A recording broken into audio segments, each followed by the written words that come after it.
de tsy maintsy nomena pression ve raha jerenao tsara conviction ny tenena no hoe te hikikikao misy zavatra tiano tenena mafao mba hipetraka le crédit hoe tanindrazana sy ny lalàna te hikikika ao izy ka te hikikika ho atsika eny an-kianja tanindrazana sy lalàna fa mampalahelo fa ohatrany mandalo kiondalana hafahafa ny gendarmerie-pirenena ka te hikika hoe aoka re hiverina ka hanaja hitandrina toy ny anak'Andriamaso ny lalàna sy ny fifehezana fa aoka ho fantatsika fa zavatra anankiray ataonao any an-kianja dia voany tenanao volo vady aman-janakao volo mpiara-miasa aminao ary afa baraka ny gendarmerie-pirenena aoka zay ampy zay fa atao hiverina amin'ny lalàna sy ny fifehezana isika maro ny gendarme-miasa saingy tratrany ny atao hoe ny fandio raisiny tsy mahaleo ny fandoto ray tandroka ka dia te hikikika zay monsieur le ministre amintsika any an-kiany zany aoka mba ho tonga mihitsy oka zay zalahy oka zay zavavy ty tsy fanarahan-dalàna ty fa tena ho fatiny zany sika ka raha tianao mafy ny gendarmerie-pirenena noho ny zavatra ataonao ve dia anjary harefo ny gendarmerie-pirenena tena kikika avy ty aminay ty ivelany zany zay efa manomboka mitazana hoe manahoana ny asan'ireo zany aza tsy raha ohatra ka ny tenan'izay fa everiko fahadidy ho anay zoky ny miteny hoe tena tokony andinika marina atsika fa somary hafahafa ny zavatra misy tatoato de mitovy amin'ny conviction n'androany hoe mialatsiny amin'ny filoham-pirenena mialatsiny amin'ny prime ministre mialatsina de mangataka aminao raha za arotona mba ny teny nataoko taloha de ohatran'izany fa ny valiny de nareo vahoaka malagasy ihany no miteny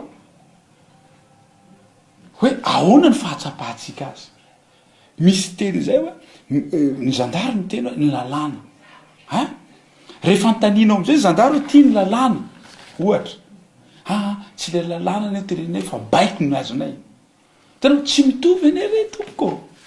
ny baiko sy ny lalàna ka fa miala ao anatin'izay zavatra zay hoe ny lalàna sy ny tanindrazana ary azadinona fa symbole be io ny fahaleovatena fa ta 1960 no nijoroany nazahoantsika fahaleovatena dia nijoroany ireo miaramila sy zandary reo tena symbole be io zavatra io tsy azo négligena zany zavatra zany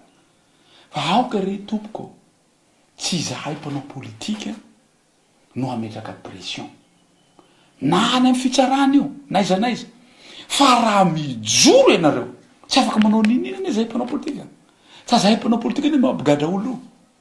pression no apetrakinay fa le manoratra eo tsy misy olonao fitsarana fa inona ny atahorana dia tsotra matahotra ho affecteny matahotra esorona amin'ny plasy